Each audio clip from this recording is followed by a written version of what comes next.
মাথার তালু থেকে পায়ের তালু পর্যন্ত বুঝবেন আমি সেটা কই। আমি আব্দুল করিম আব্দুর রহিম, আমি আব্দুল্লাহ কই। নিজের অস্তিত্ব নিজেই খুঁজে পাবেন না। আল্লাহ হলো এমন মহান, এমন শক্তিশালী, এমন কুদরতওয়ালা, যিনি আমার মাঝে আমাকে গ্রহণ করে রাখে। তাহলে ওই আল্লাহকে ভয় করবো না, কাকে ভয় করবো? যার কুদরত এত মহান, যার ক্ষমতা এত মহান, যার শক্তি এত মহান, তিনাকে ভয় করবো না, দুনিয়ার কাকে ভয় করবো? বলে ইয়া আইয়ুহাল্লাযীনা আমানু তাকুল্লাহ, হে আল্লাহ জগতের ঈমানদার বান্দাগণ, তোমরা আল্লাহকে ভয় করো, আল্লাহকে ভয় করো। যে আল্লাহ তোমার মাঝে তোমাকে গোপন করে রাখছেন, তোমার অস্তিত্ব কোথায় আছে, কখন আছে, কখন নাই, তুমি নিজেও জানো না। এই জন্য আল্লাহকে ভয় করার কথা বলা হয়েছে। এখন আল্লাহকে ভয় কি মুখে মুখে বললে হয়? ونشهد أن سيدنا وسندنا وحبيبنا وطبيب قلوبنا ومولانا محمدا عبده ورسوله. أما بعد فأعوذ بالله من الشيطان الرجيم. بسم الله الرحمن الرحيم.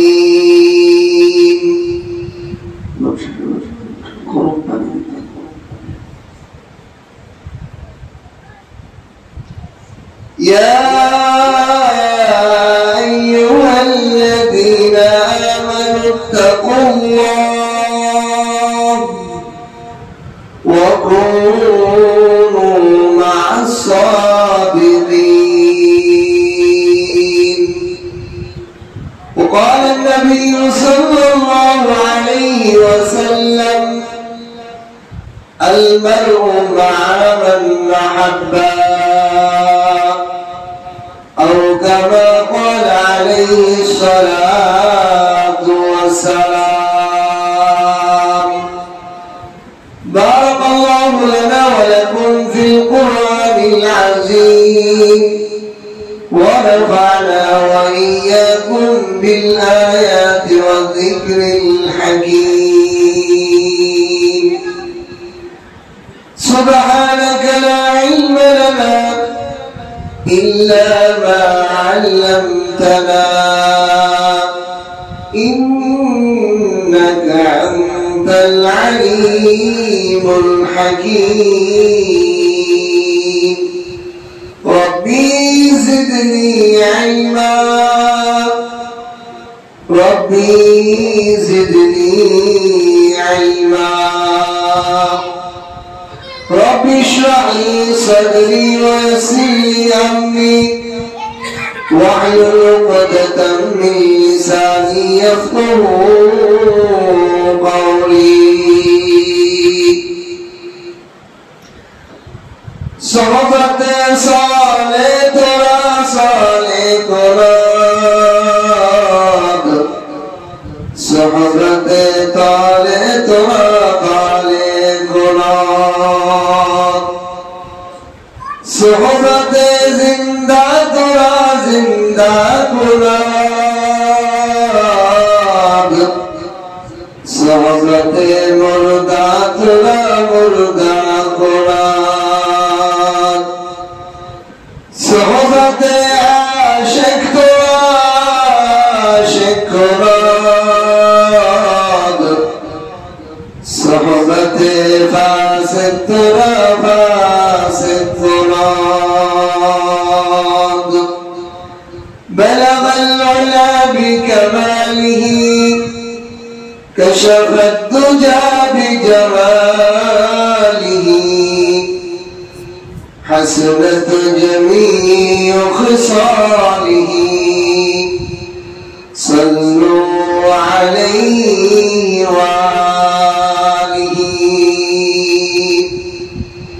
আল্লাহ পাকের লাখ কোটি শুকর সুজুদ যে মহান রব্বুল আলামিন আমাদেরকে দয়া করে মায়া করে ভালোবেসে আযানের সাথে সাথে জুমার নামাজের উদ্দেশ্যে মসজিদে উপস্থিত হওয়ার জন্য তৌফিক দান করেছেন। এজন্য অন্তরের অন্তঃস্থল থেকে কালিমাতুশ শুকর আদায় করে আলহামদুলিল্লাহ। আল্লাহ পাক যাকে ভালোবাসেন তাকে নেক কাজে আগে আগে অংশগ্রহণ করার সুযোগ করে দেন। তৌফিক শব্দের বাংলা অর্থ হলো ভালো কাজের সুযোগ করে দেওয়া। আল্লাহ পাকের তৌফিক পাওয়া মানে আল্লাহ পাক এই লোকটাকে ভালো কাজ করার সুযোগ দিয়েছে। দেখবে অনেক মানুষ বলে যে হুজুর আমি মনে চাই নামাজ পড়তে নামাজ পড়ি, কিন্তু এমন ব্যবসার চাপ দোকানে চাকরি বাকরি মনে চায় কিন্তু পারে না। আসলে আল্লাহ পাক তাকে সুযোগ দেন, এই জন্য সে ইচ্ছা শাসন করেও পারতেছে না। এই জন্য আল্লাহ পাকের কাছে বেশি বেশি চাওয়া, আল্লাহ আমাকে ভালো কাজের সুযোগ করে দেন, আমাকে ভালো কাজ করার সুযোগ আমাকে করে দেন। আল্লাহ পাক যদি ভালো কাজের সুযোগ করে দেয় তাহলে বান্দার জন্য ভালো কাজ করা সহজ হয়ে যায়। আর যার সুযোগ নাই সে হাজার চেষ্টা করেও ভালো কাজ করতে পারে, বলে যায় কিন্তু পারে না।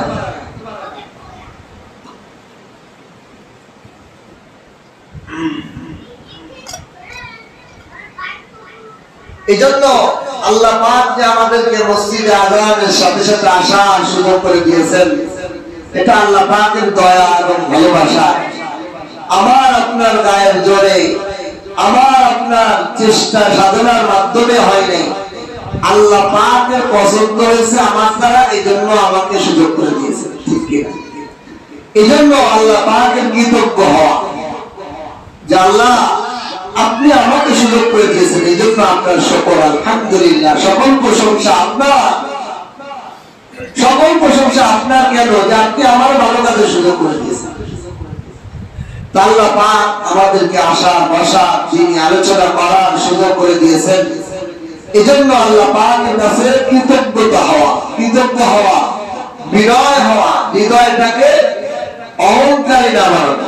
অনেক সময় এমন হয় যে আমি দাঁড়িয়ে রাখতে পেরেছি বলে আমার দাড়ি ছাড়া লোকদেরকে আমি দেখতেই পারি না, তাহলে এই দাড়ি রাখা তার জন্য জাহান্নামে যাওয়ার কারণ, ঠিক কিনা?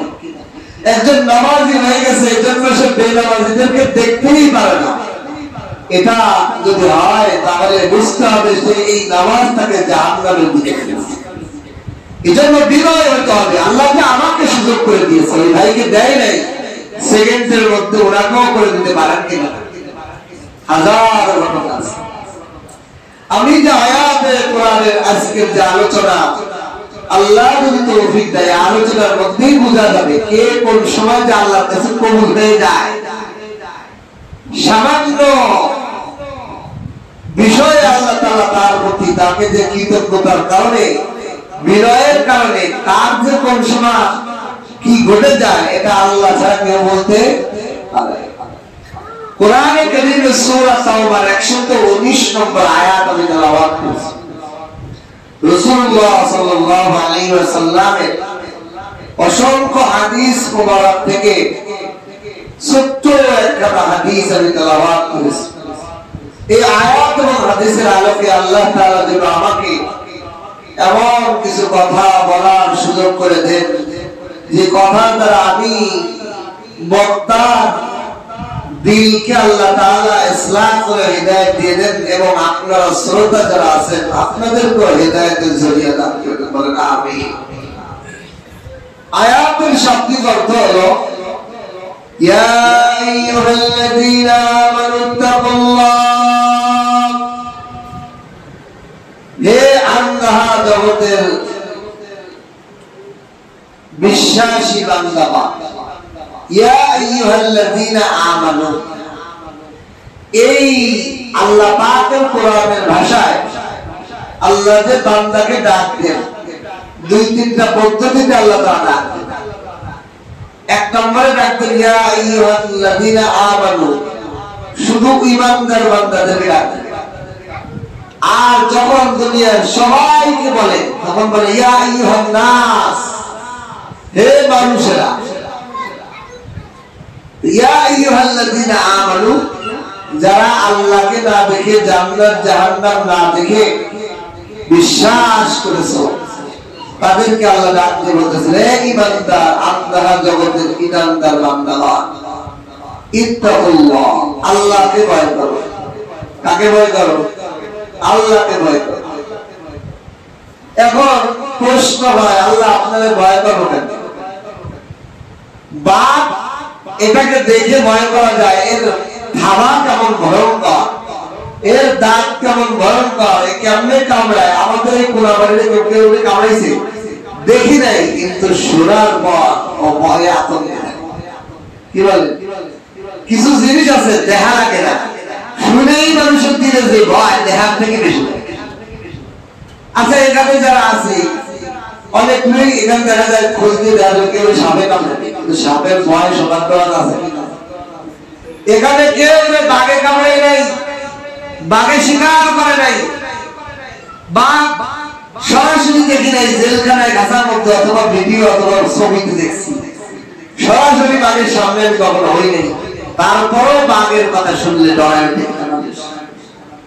ছোট ছোট বাচ্চাকে মানুষ বাবা বাঘের ভয় দেখায়, এই বাঘে কামড়াই, বাঘে খামাই, বাঘের ভয় দেখায়।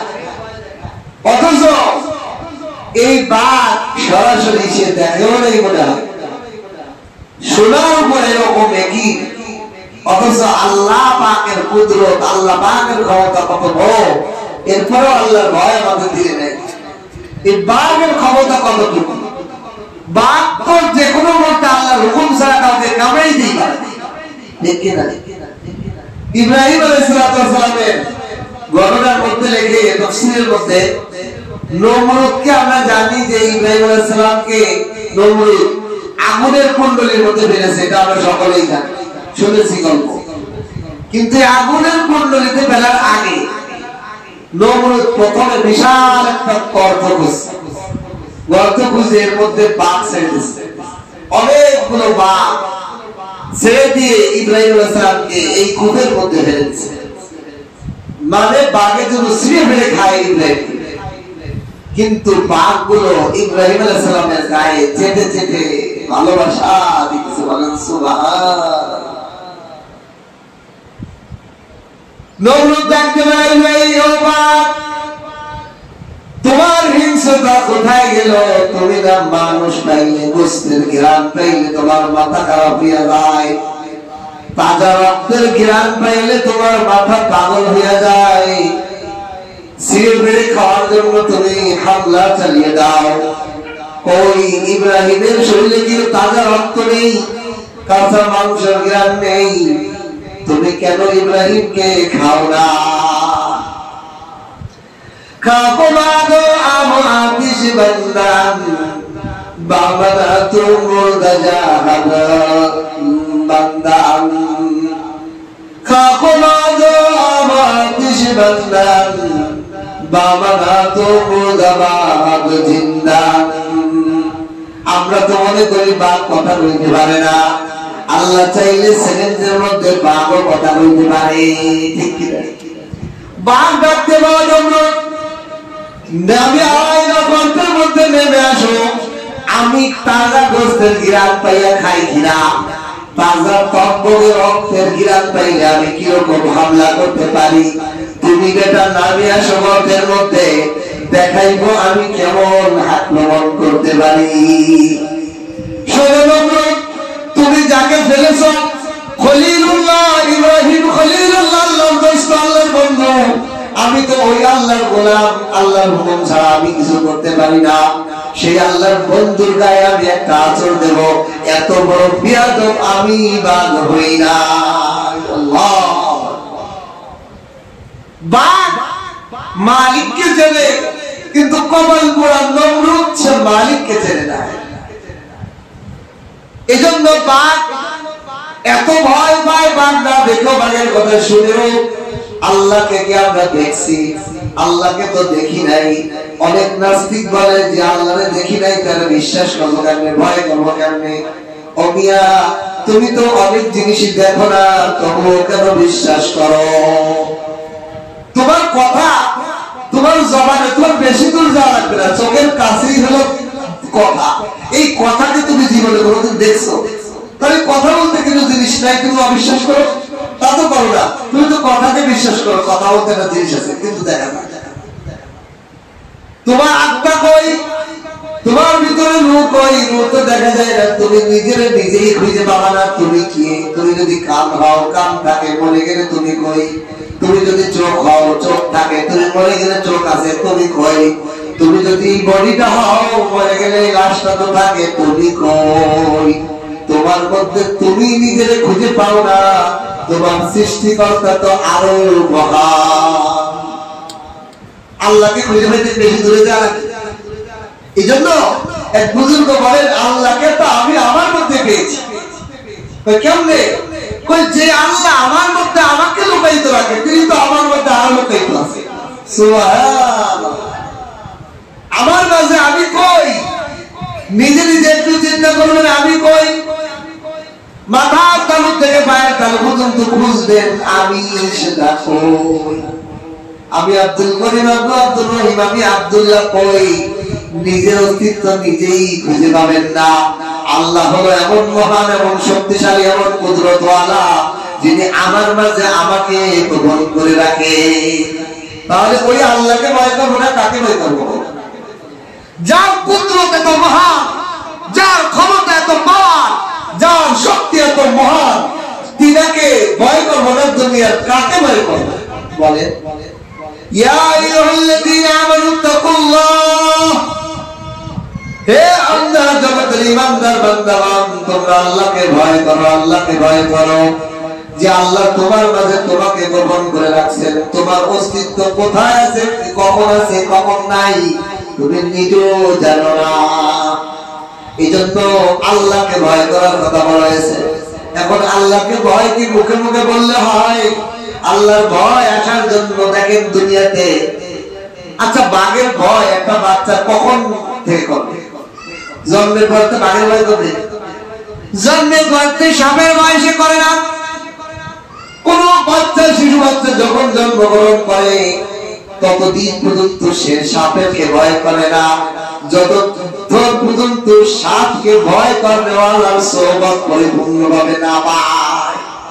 অর্থাৎ বাচ্চাটা যেদিন থেকে সাপের ভয় করবে, কখন থেকে? যেদিন থেকে তার মা করবে সাপ সাপ ভয়। তাহলে ভয় পাওয়ালা একজন ব্যক্তির সোহবত যখন এই বাচ্চাটা পায়, ওই বাচ্চার মধ্যে সাপের ভয় নেই। মা বাপ যখন বাঘকে ভয় করে, বাঘের ভয় মা বাবার দিলের মধ্যে আছে, ওই বাচ্চাটা আস্তে আস্তে যখন বুঝ শক্তি হয়, বুঝ হওয়ার পর মার সোহবত, বাবার সোহবত পায়। বাবা মার সোহবত পাইতে পাইতে বাবা মার দিলের মধ্যে যে জিনিসের ভয় আছে, ওই বাচ্চার দিলের মধ্যে ওই ওই জিনিসের ভয় ঢুকিয়া যায়। ঠিক কি? এমনি এমনি হয়। একটা শিশু বাচ্চা এখনো বোঝেই না নিজে, দেখবেন সাপ ধরতেছে, ভিডিও আছে, বাঘ ধরতেছে, বাঘের ভয় তার দিকে নাই। কেন?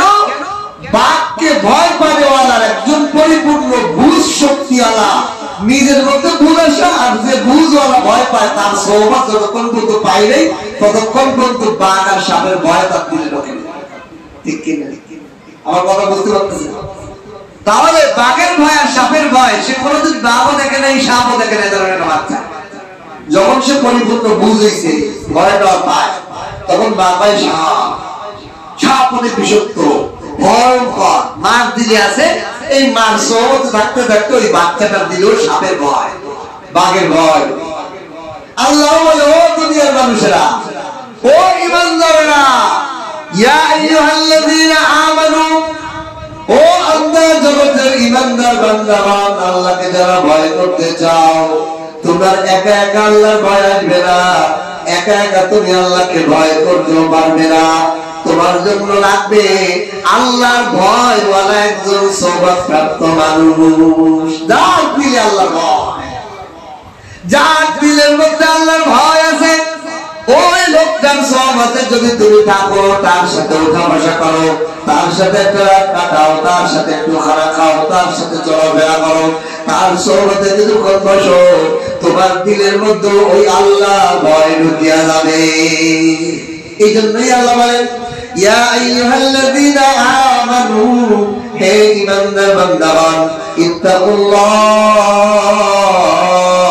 আল্লাহকে ভয় করো। কেমনে করবা? আয়াতের শেষ অংশে বলেন, ওয়াকুলু মাস-সাদিকিন, সত্যবাদী, আল্লাহর ভয় যাদের দিলে আছে, নেককার সালেহ, এদের সহবত, এদের সঙ্গী হয়ে যাও।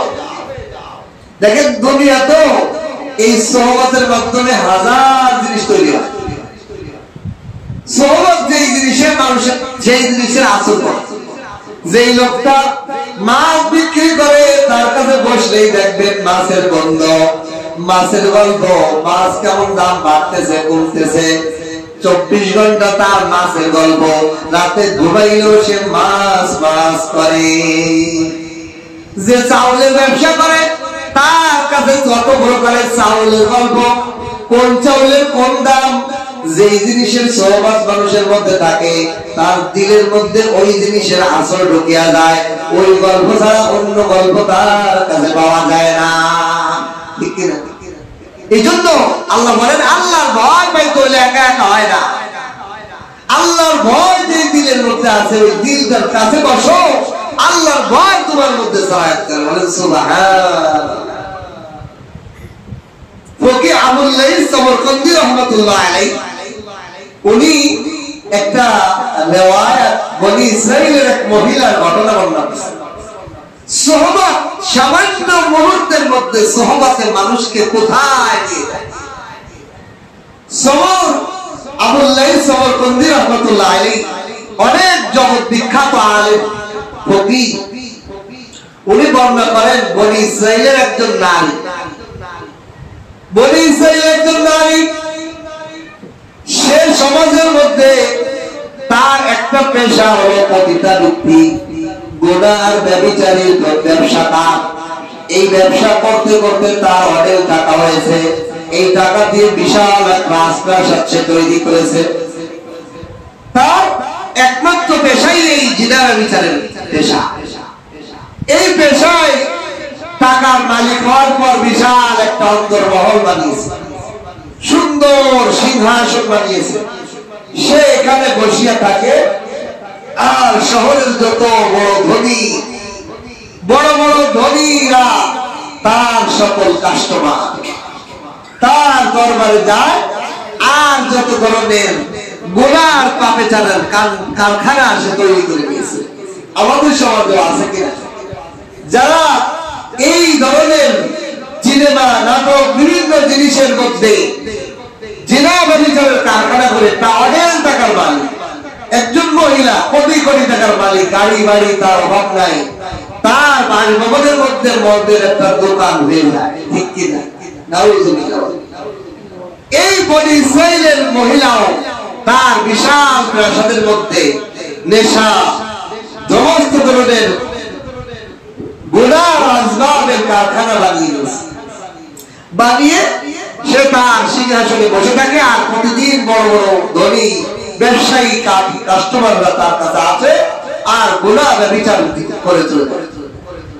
এইভাবে তার জীবন যেমন চলতেছে, হঠাৎ একদিন সে সকাল বেলায় তার আন্দার মহলের গেট যখন খুলছে, ওই এলাকার পার্শ্ববর্তী এলাকার অন্য শহরের একজন যুবক ওই গেটের সামনে দিয়ে যাইতেছে।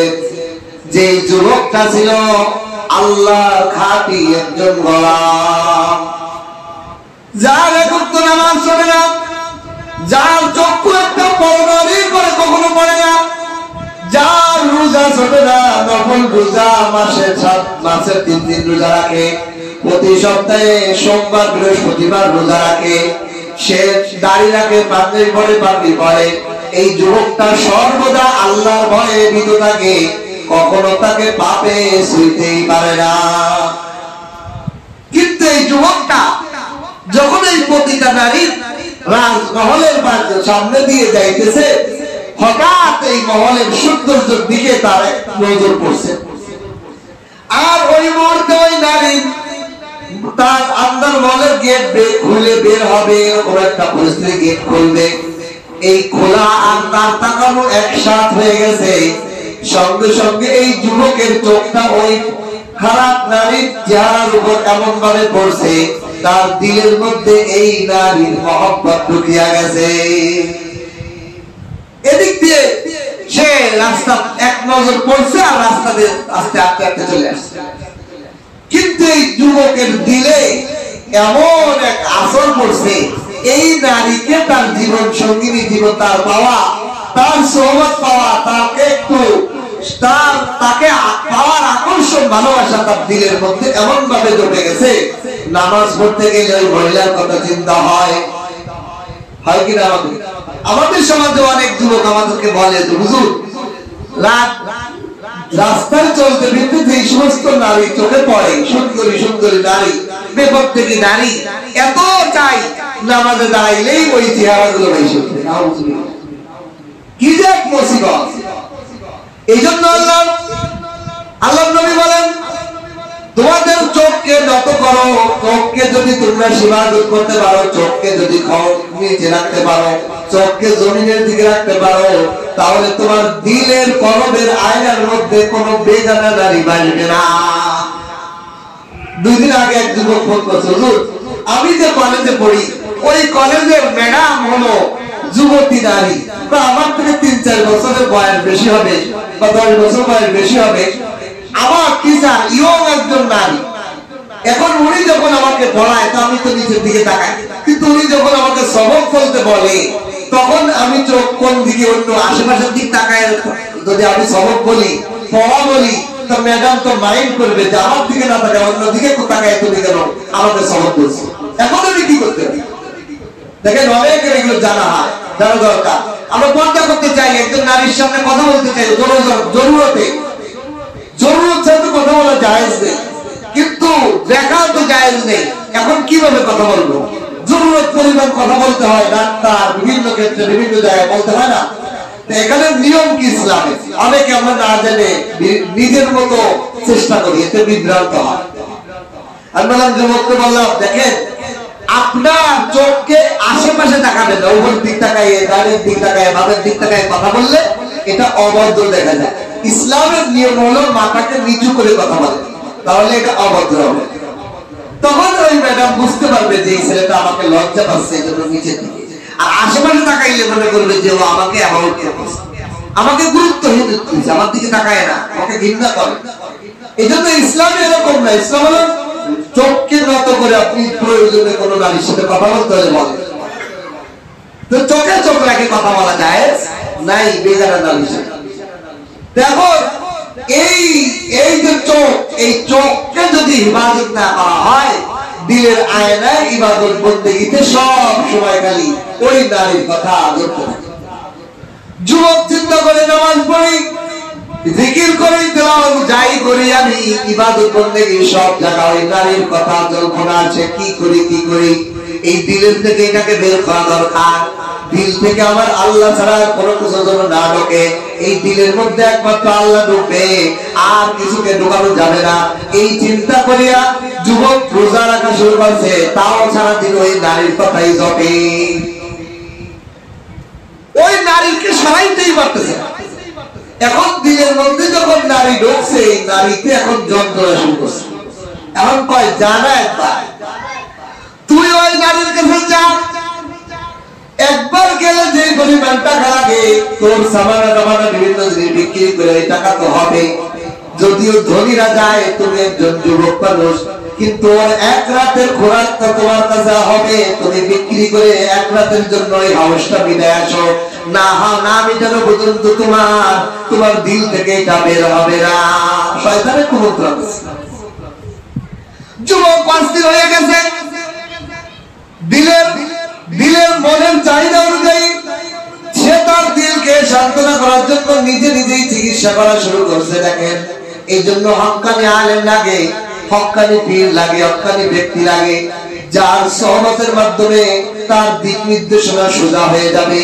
সে নিজে চেষ্টা করছে, নিজের মনেই মুক্তি, নিজের মনের মুক্তিতে ফতোয়া দিচ্ছে যে এই নারীর জল্পনা কল্পনা তোর দিল থেকে বের করতে হলে একবার তার কাস্টমার হইতে হবে। নাউযুবিল্লাহ। সে এই জল্পনায় গ্রেফতার হয়েছে, অথচ যুবক জীবনে কোনোদিন নারীর দিকে ভুলেও থাকে। একবার নজর পড়ার পর তার দিল এখন তৈরি হয়ে গেছে, যত টাকাই লাগুক আমি একবার ওই নারীর কাস্টমার হব। তার যত সামানা ছিল সমস্ত সামানা বিক্রি করিয়া টাকা সংগ্রহ করিয়া করিয়া তিলে তিলে জোগায় জোগায় 6 মাস 1 বছরে জোগাড় করছে। জোগাড় করিয়া কাস্টমার হিসেবে ওই নারীর দরজায় নক করছে। নক করার পর কাস্টমার যেই হোক টাকা যদি দিতে পারে ওই সমস্ত নারীর কোনো অসুবিধা নাই। সে চিন্তা করছে যেই হোক যুবক বড় আসুক, টাকা যদি আছে ঠিক আছে পেমেন্ট করো। পেমেন্ট করিয়া তার অন্তর মহলে গেছে গুনার কাজ করবে। তার চোখের পর সবকিছু রেডি, তার খামের উপর উঠিয়া গেছে। নারীর শরীরের পরে গুনাহ আর জিনা ব্যভিচারের জন্য যখন পজিশন নিছে, এমন মুহূর্তে তার দিলের মধ্যে ইত্তাকুল্লাহ, আল্লাহর ভয় জেগে উঠছে। ওয়া মাকুম আইনামা কুনতুম ওয়াল্লাহু বিমা তা'মালুনা বাসীর। আল্লাহ বলেন, ও আমার বান্দা তুমি যেখানেই হও না কেন, যেখানেই থাকো না কেন, আমার দৃষ্টি তোমার কাছে পৌঁছিয়া যায়। যুবকের দিলের মধ্যে এই মুহূর্তে জিনা ব্যভিচার করা শুরু করবে, এমন মুহূর্তে তার দিলের মধ্যে আসছে যে হায় আমার আল্লাহ তো আমাকে এমন অবস্থায় দেখতেছে, আমি কেমন যুবক ছিলাম, আমি তো সিজদায় রাত কাটিয়ে দিতাম, আমি তো আল্লাহর ধ্যানে কাঁদতে কাঁদতে সারা রাত মুনাজাত করতে করতে শেষ হয়ে যেত। আজ আমার আল্লাহ আমাকে কি অবস্থায় দেখবে, আমি একটা জিনা ব্যভিচারের মধ্যে পতিত হয়ে যাচ্ছি, আমাকে এমন অবস্থা আমার আল্লাহ দেখতেছে। দিল কাঁপিয়ে উঠছে, ইত্তাকুল্লাহ, আল্লাহর ভয় তার মধ্যে জাগিয়ে উঠছে, দিল কাঁপিয়ে উঠছে। তার সঙ্গে সঙ্গে দ্রুত কাপড় গুছাইয়া উঠে আসছে খাটের পর থেকে, বলে আমি গেলাম। নারী কয়, কেন তুমি কি, তুমি তো টাকা পেমেন্ট করছো, তুমি তোমার প্রয়োজন ছাড়ো না কেন? কয় না, আমরা কি আল্লাহকে ভয় করি। কি করি? আমি আল্লাহকে ভয় করি। আল্লাহ আমাকে কি অবস্থায় দেখবে, আমি এমন একটা অবস্থার মধ্যে যাইতেছি, আল্লাহ আমাকে দেখতেছে, আমার এই গুনার অবস্থা আল্লাহ দেখবে, এইটা আমি সহ্য করতে পারতেছি না, এই জন্য আমি চলে গেলাম। নারী বলে, ও যুবক দাও, আমি তো এমন যুবক দেখি নাই, এমন পুরুষ এই পর্যন্ত আমার লাইফে পাই নাই যে আমার আন্দার মাওলা আছে আর এই গুনার এই অপকর্ম না করিয়া বের হয়ে গেছে। আমি তো এমন পুরুষ কেউ পাই নাই, আমি তো এমন পাই নাই। কেন তুমি যাওয়া, তোমার ঠিকানা কোথায়? আমি অমুক শহরে অমুক এলাকায় বাড়ি, আমার এই না। ঠিক আছে, তুমি তোমার হাজার তোমার টাকা দিয়ে দাও। না, যেটা দিছি দিছি, আমি আমার দরকার নাই, আমি আল্লাহকে ভয় করি, আমার আল্লাহর ভয় দিলের মধ্যে যে করছে, আমি এই গুনার কাজ করতে পারবো না, আমি চলে গেলাম। এই বলে ওই যুবক চলে আসছে। কিন্তু দেখেন, এই যুবকের দিলের মধ্যে আল্লাহর ভয় সামান্য গুনার মধ্যে যাওয়ার সাথে সাথে জেগে উঠছিল। আল্লাহ পাকের ইবাদত করতে গিয়ে যুবকটা এই সোহবত এই নারীর দিলের মধ্যে আসার কারণে এই নারীও পাগল হয়ে গেছে।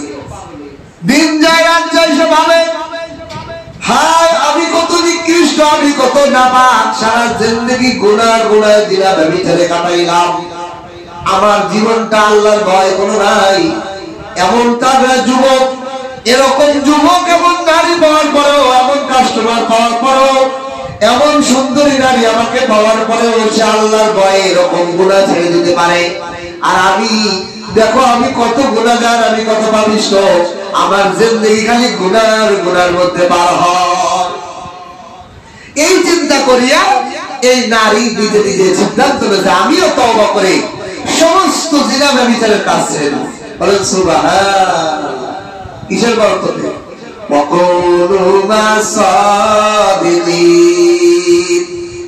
যার দিলের মধ্যে আল্লাহর ভয় আছে, তার সোহবতে সামান্য মুহূর্তে একজন পতিতা নারীর সোহবত পাওয়ার কারণে তার দিলেও তওবার খেয়াল এসে গেছে, আল্লাহর ভয় এসে গেছে।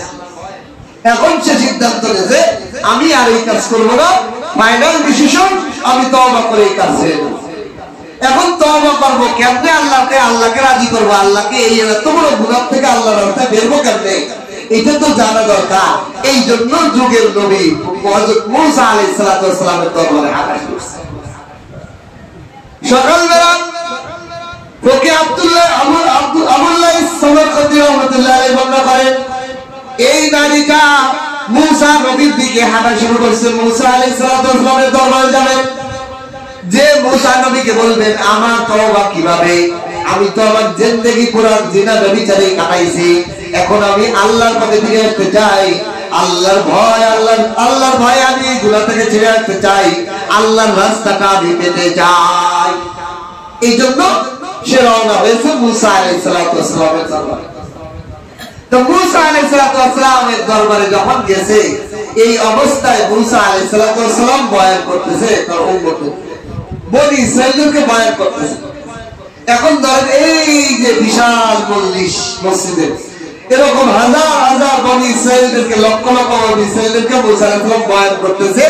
এই মুহূর্তে একটা মহিলা দূর থেকে এক লোককে পাঠাইছে, যাও তুমি যে বলো মূসা, হে আল্লাহর নবী মূসা, আপনার কাছে একজন মহিলা আছে, সে এরকম গুনাহে জীবনভর পতিতাবৃত্তি করে বেড়াইছে, সারা জীবন পতিতাবৃত্তি করছে, আল্লাহর পথে আসতে চায়, আল্লাহর রাস্তা কেমনে পাবে, কিভাবে সে তওবা করবে, এই বিষয়টার জন্য আপনার সাথে পরামর্শ করতে, কথা বলতে চায়। এই কথা যে বলো, কিন্তু যেই লোকটারে কথা বলতে পাঠাইছে সেই লোকটা আমার কিছু আছে না বেজাইলে লোক, কোন কাজ দিলে যে সঠিক তো করেই না, আরো বেজাল বানায় দেয়। ওই লোকটা এসে বড় মজলিসে সে বলছে, তুমি মূসা আলাইহিস সালামের কানে কানে যে বলবা আপনার সাথে একটু কথা বলতে চাই, কিভাবে আপনি একটু তার তওবা করতে। এই লোকটাই বড় মজলিসে আইসে জোরে আওয়াজে বলতেছে, ও মূসা নবী,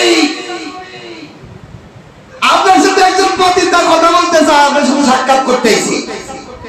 আচ্ছা বলেন, এই বড় মজলিসের মধ্যে যদি একজন পতিতা নারী এসে আমার ইমাম সাহেব খতিব সাহেবের সাথে দেখা করতে চায়, মুসল্লিদের দিলে দুই রকম হবে কিনা?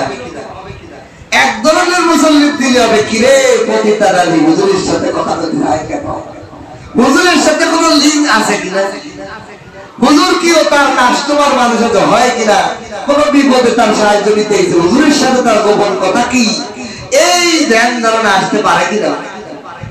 আর কিছু মুসল্লি হইতে পারে না, হুজুরের কাছে আসতে, হুজুরের কাছে বিভিন্ন ধরনের মানুষ বিপদে আপদে আসে, কোন বিষয়ে পরামর্শ নিতে, মাসালা দিকে থেকে কোন বিষয় আসতে পারে। তো মূসা আলাইহিস সালাম ওই মজলিসে কি করবে? বিশাল এক ফেতনা। এখন যদি বলেন যে আচ্ছা ওই মহিলা দাঁড়ায় দেখো আমি মজলিস শেষ করে দেখা করবো, তাহলে তো বেজাল বেঁধে দেবে। মূসা নবীর প্রতি কুধারণার একটা বিশাল তীর যে করবো। আল্লাহ জন্নুল মুমিনিনা খায়রা, মুমিনের প্রতি ভালো ধারণা করা, এটা মুমিনের গুণ, মুমিনের সিফাত। কোন মুমিনের প্রতি খারাপ ধারণা করা যাবে না। এই খারাপ ধারণা দূর করার জন্য আল্লাহ কোরআনে অহরহ ঘটনা শুনিয়েছেন। দুটো ঘটনা শোনাই, খারাপ ধারণা থেকে বাঁচার জন্য আল্লাহ কত কিছু ঘটনা। এক নম্বর হলো মূসা আলাইহিস সালামের একটা ঘটনা। মূসা আলাইহিস সালামের উম্মত বনি ইসরাঈলরা মূসা নবীকে মনে করতেন এক শিয়ারুকের অন্ডকোষহীন পুরুষ। কেন মনে করতেন?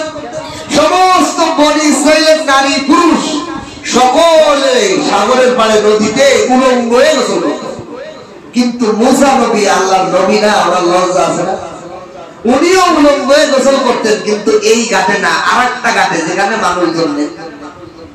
এই জন্য হুমায়ুন ইকরাম বলেন, কেউ যদি বাথরুমে একটা আটকা জায়গার মধ্যে উলঙ্গ হয়ে গোসল করে তাহলে গুনাহ হবে না, নাজায়েজ না, বাকি লজ্জাশীল হওয়া ভালো, উত্তম। কিন্তু কেউ উলঙ্গ হয়ে বাথরুমের মধ্যে কেউ দেখতে পারে না এমন জায়গা, আটকা জায়গা যদি উলঙ্গ হয়ে গোসল করে তাহলে গুনাহ হবে না। মূসা আলাইহিস সালাম সাগরের অনেক দূরে গিয়ে গোসল করতেন উলঙ্গ হয়ে, সাগরে কাপড় চোপড় খুলে কাপড়। এই জন্য বনি ইসরাঈলরা মনে করতেন যে মূসা আলাইহিস সালামের মনে হয় গোপন অঙ্গে কোনো রোগ আছে, উনি মনে হয় সুপুরুষ না, ওনার মনে হয় কোনো সমস্যা আছে, পুরুষত্বের মধ্যে কোনো সমস্যা আছে, এই জন্য আমাদের সাথে গোসল করতে লজ্জা পায়, আলাদা কাঠে দিয়ে গোসল করে। কোরআনে কারীমের মধ্যে আল্লাহ তাআলা বর্ণনা করেন, কোরআনের মধ্যে তাফসীরের মধ্যে আসছে যে মুসা আলাইহিস সালামের প্রতি কুধারণা রটানোর জন্য, কুধারণা উঠাই দেওয়ার জন্য আল্লাহ পাক কত বড় ঘটনা ঘটিয়েছে। কি ঘটনা ঘটিয়েছে? মুসা আলাইহিস সালাম কাপড় চোপড় খুলে এক পাথরের উপর কাপড় রেখে গোসল করতে নামছে বলে আল্লাহ কয়, ও পাথর দৌড়বা। পাথর কাপড় নিয়ে বনি ইসরাইলরা যেই ঘাটে গোসল করে দৌড়, এক দৌড়ে বনি ইসরাইলদের ঘাটে। মুসা আলাইহিস সালাম দেখে আমার কাপড় দিয়ে পাথর দৌড়াইতেছে, উঠে লাঠি নিয়ে ইয়া সাউদি ইয়া সাউদি, এ আমার কাপড়, এ আমার কাপড়, মুসকুত দাও, থামো থামো। কিন্তু কাপড়কে থামে বা আল্লাহর হুকুমে দৌড়াইতে দৌড়াইতে বনি ইসরাইল। মুসা আলাইহিস সালাম যে দৌড় দিলেন কাপড়ের পিছে, কাপড় সে শরীরে আর আছে। আল্লাহ পাক তাফসীরের কিতাবের মধ্যে লেখে, আল্লাহ পাক এমন নির্লজ্জ কাজ কেন করাইলেন? কুধারণা থেকে মুসা আলাইহিস সালামের প্রতি কুধারণাকে উঠাই দেওয়ার জন্য আল্লাহ মুসা আলাইহিস সালামকে উলঙ্গ করে বনি ইসরাইল পর্যন্ত দৌড়াই নিলেন। বনি ইসরাইল সবাই দেখলো মুসা আলাইহিস সালাম সুপুরুষ, ওনার লজ্জার স্থানে কোনো সমস্যা নাই। এরপরে মুসা আলাইহিস সালাম কাপড় তাড়াতাড়ি পরে লাঠি দিয়ে এই পাথরে এমন এক বাড়ি মারছেন, পাথর দাগ হয়ে গেছে। মুসা আলাইহিস সালামকে আল্লাহ বলছেন, আল্লাহ বলেন, মুসা তুমি এই পাথরকে রেখে দিও, এই পাথর তোমাকে একসময় বিপদ থেকে বাঁচাবে। এই পাথর তোমার জন্য একটা মুজিজা, এই পাথরের মধ্যে একটা আলাদা অলৌকিক মুজিজা আছে। তা আল্লাহ তাআলা মানুষের কুধারণাকে সরাই দেওয়ার জন্য, কুধারণা উঠাই দেওয়ার জন্য আল্লাহ তাআলা মুসা আলাইহিস সালামের মতো নবীকেও নির্লজ্জতা ভাঙিয়ে তাকে বনি ইসরাইলের কাছে উলঙ্গ করে দিয়েছে। কেন? যাতে কুধারণা মানুষের ওনার প্রতি না থাকে। হযরত নবী করিম সাল্লাল্লাহু আলাইহি ওয়াসাল্লামের একটা ঘটনা শুনুন। রাসূলুল্লাহ সাল্লাল্লাহু আলাইহি ওয়াসাল্লাম মসজিদে ইতিকাফ, আম্মা জান কোন বিবিরা পারিবারিক বিভিন্ন খরচাদি বিষয় নিয়ে রাসূলুল্লাহ সাল্লাল্লাহু আলাইহি ওয়াসাল্লামের সাথে জান্নাতে কথা বলতেছে। রাসূল মসজিদের ভিতরে, আম্মা জান যে বাইরে, রাস্তা দিয়ে ধরে এই জামাতের রাস্তায়, রাস্তা দিয়ে লোকজন যাচ্ছে, এরকম সাহাবারা যাচ্ছে, মারে মারে তাকাইতেছে রাসূলের দিকে। রাসূল কোন নারীর সাথে রাতের অন্ধকারে কথা বলে, এরকম দুই তিনবার তাকাইছে। রাসূলুল্লাহ সাল্লাল্লাহু আলাইহি ওয়াসাল্লাম দেখার সাথে বলে, ইয়া আসহাবি, হে আমার সাহাবারা, আনতুম তোমরা জানিয়ে রাখো, এরা তোমাদের উম্মুকুম তোমাদের মা, আম্মা জান তোমাদের আম্মা জান, আমার বিবি এরা। সাহাবারা, ইয়া রাসূলুল্লাহ, আমাদের মা বাবা আপনার প্রতি কুরবান হোক, আমরা কি আপনার প্রতি খারাপ ধারণা করবো? রাসূল বলেন, তোমরা করবে না, তোমাদের দিলের মধ্যে শয়তান এমন একটি করবে যে নবীরে আমরা মানি, সেই নবীটি গোপনে গোপনে রাত্রে কোন নারীর সাথে কথা হবে। কোন ধারণা কত খারাপ! যেটা বোঝানোর জন্য বলতেছিলাম যে মুসা আলাইহিস সালামকে যখন ওই লোক, এই দেবাইল লোক আইসের জনসমতে বলছে, ও মুসা, আপনার সাথে অমুক পতিতা নারী কথা বলতে চাই গোপনে। এই কথা বলার সাথে সাথে পরিস্থিতি তো কত বড় একটা অপবাদ, কত বড় একটা কুধারণা সবাই এই শ্রোতাদের মধ্যে পড়বে।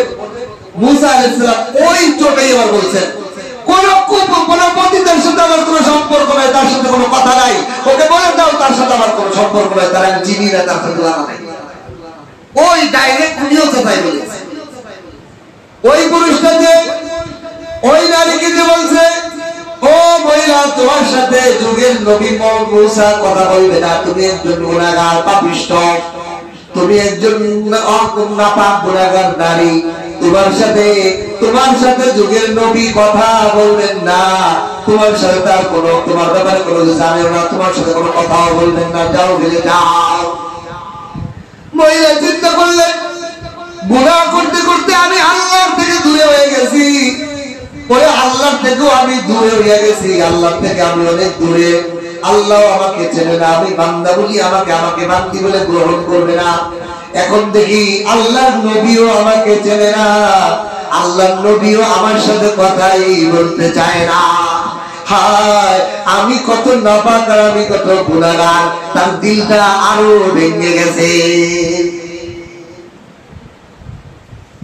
সে কষ্টা দিল দিছে হাসিল বহুত তালেবে खुदा मिलता, से कष्टा दिल नहीं मिलता।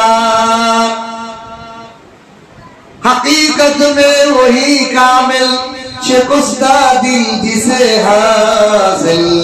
हकीकत में वही कामिल, से कष्टा दिल जिसे हासिल।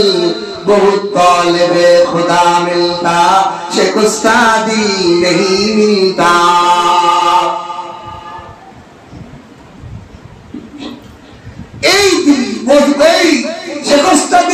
বাংলা দিলওয়ালা মানুষকে আল্লাহ পছন্দ করে। বলি ইসরায়েলের এই মহিলা এই দিল বেরিয়েছে যে আল্লাহ পাইলাম না, আল্লাহ নবীর সাথে কথা পাইলাম না। আমি তো অনেক হুজুরকে কাছে শুনেছি, যদি বান্দার কোনো জায়গা না থাকে, বান্দা যদি সিজদায় পড়ে যায় আল্লাহ তাকে কোলে উঠায় দেয়। বলে সুবহানাল্লাহ। এই জন্য ওই মহিলা কি করছে, সিজদায় পড়েছে। সিজদায় পড়ার সাথে সাথে দয়ের দরজায় নক। এখন অনেক চিন্তা ভাবনা করিয়া মহিলা কে আসলো কাস্টমার নাকি আবার আমার সাথে গুনার মধ্যে পতিত হয় কিনা, দরজা খোলে না আবার নক, দরজা খোলে না আবার নক। এইভাবে অনেক টাইম পর লাস্টে ভয়ে ভয়ে খুলছে, কোনো কাস্টমার না হয় তাহলে তো আবার গুনাহকে আমার মধ্যে পতিত হয়ে যাব। দরজা খোলার সাথে সাথে যুগের নবী মুহাম্মদ মুসা আলাইহিস সালাম দরজার সামনে হাজির। সুবহানাল্লাহ। মুসা আলাইহিস সালাম দেখে বলে, ও মহিলা, তুমি আমার কাছে পাঠিয়েছিলে যে লোকটাকে, এই মুহূর্তে সে এরকম বলছে, আমি যদি ওই মুহূর্তে তোমাকে না ফিরিয়ে দেই তাহলে মানুষ খারাপ ধারণা করবে, এই জন্য আমি তোমাকে ফিরিয়ে দিয়েছিলাম। কিন্তু আল্লাহর পক্ষ থেকে আমার কাছে পয়গাম এসে গেছে, ও মুসা, আমাকে পাওয়ার জন্য একজন নারী আমার ঠিকানা খোঁজার জন্য তোমার কাছে আসছিল, তোমার কি অধিকার আছে তাকে ফিরিয়ে দিয়া? তুমি আমাকে পথ দেখানোর জন্যই তো তোমাকে আমি লড়ে গেছি, তুমি তাড়াতাড়ি দাও, এই জন্য আমি তোমার কাছে আসছি। মহিলাটা আল্লাহ मेरे मैं तेरे सामने झुक रही हो खुदा, मेरा कोई नहीं अल्लाह तेरे सिवा। अल्लाह कितना गुनाहगार हो और कितना आजरदार तू। আমি কত বড় গুনাহগার, আমার কাছে নবী মুসারে আপনি পাঠিয়ে দিয়েছে। এক সিজদায় নবী মুসা এসে বসে, মুসা আলাইহিস সালামের কাছে শুনে টুনে তওবা করে এরপর ভালো হয়ে গেছে। এরপর মুসা নবী চলে গেছে। উনি এবার এই মহিলার এবার চিন্তা করছে, আমি এই শহরে থাকা যাবে না, এই শহরের সমস্ত মানুষ জানে আমি গান্দা মহিলা, এই জন্য এই শহরকে ছেড়ে দেবো। ছেড়ে দিয়ে কি করবো, ওই যে যুবক যার ভয়ে, আল্লাহর ভয়ে আমি রাস্তা আসলাম, ওই যুবককে আমি জীবন খাদেমা হয়ে সারা জীবন কাটাইতে চাই, তার সহমতে থাকতে চাই, তার যে সাথে জীবন কাটাইতে চাই। এই জন্য সে খুঁজতে খুঁজতে যুবকের বাড়িতে আসে। যুবকের সাথে যখন দেখা, যুবক যেহেতু তার মাথা খারাপ, আমার ওই গুনার কথা চিন্তা হয়ে গেল। এই মহিলার সাথে তো আমি গুনায় পতিত হয়েছিলাম এক নজর পড়ার কারণে, আল্লাহকে হারাই বলতে গেছিলাম। এই কথা দেখে মহিলাকে দেখে সে জায়গায় হাত ফেল করে মারা গেছে। মহিলাকে দেখে ভয়ে, আল্লাহর ভয়ে আবার সে হাত ফেল করে মারা গেছে। বাড়ির লোকেরা অস্থির, তুমি কি? মহিলার সব ঘটনা খুলে বলল, আমি একজন খারাপ মহিলা ছিলাম, এই যুবক আমাকে সওবাত দেওয়ার কারণে আমার সাথে গুনাহগারি করার জন্য যাওয়ার পর আমার তার আল্লাহর ভয় দেখে সে গুনাহ না করে ফিরে আসায় আমি তওবা করে ভালো হয়ে আসছি। তার সাথে বিবাহ বন্ধন করবো, তার খাদেমা হিসেবে থাকবো, তার দাসী হিসেবে যেভাবে হোক তার সাথে জীবন কাটাবো, এই জন্য আসছিলাম। সে তো এখন মারাই গেল। বাড়ির লোকের এখন সিদ্ধান্ত নিল, তার একজন ছোট ভাই আছে, তার ভাই যদি তুমি রাজি থাকো তার ভাইয়ের সাথে তোমাকে বিবাহ বন্ধন করে দেই। দুইজনে রাজি হয়েছে, তার সাথে বিবাহ বন্ধন করে দেওয়া হয়েছে। বলেন সুবহানাল্লাহ। কিতাবের মধ্যে লেখে, এই মহিলা এত বড় পতিতা হওয়ার পরেও এই যুবকের ভাই ছোট ভাইয়ের সাথে বিবাহ হওয়ার পর আল্লাহ তাআলা তার ঘরে 7টা যুবক সন্তান, ছেলে সন্তান জন্ম দিয়েছেন, যারা বনি ইসরাইলের 7 জন কুতুব আল্লাহর ওলি হয়েছে। বলেন সুবহানাল্লাহ। কিসের বরকতে? একজন আল্লাহর ভয় দিলে রাখার সওবাতে একজন প্রতিদানারী তওবা করছে, আর তার তওবা কি কবুল হয়েছে যে আল্লাহ তাআলা যুগের 7 জন ওলির মা বানিয়েছে। তা কই মহিলা কি বলেন সুবহানাল্লাহ। এইজন্য আল্লাহ বলেন, ইয়া আইয়ুহাল্লাযীনা আমানু তাকুল্লাহ, আল্লাহকে ভয় করো, ওয়া কুনু মাসাদিকিন, সত্যবাদীদের সোহবত গ্রহণ করো। আর রাসূলের হাদিস পড়েছিলাম, আল্লাহ আলমারউ মা মান আহাব্বা, যে যাকে মহব্বত করে, যে যার সোহবতে থাকে, যে যারে মহব্বত করে, তার সাথে তার হাসর নাসর হবে। আল্লাহ তাআলা আমাদেরকে নেককার আল্লাহ ওয়ালাদের সোহবত গ্রহণ করার তৌফিক দান করে, বলেন আমিন। ওয়া আখিরু আলহামদুলিল্লাহি রাব্বিল আলামিন।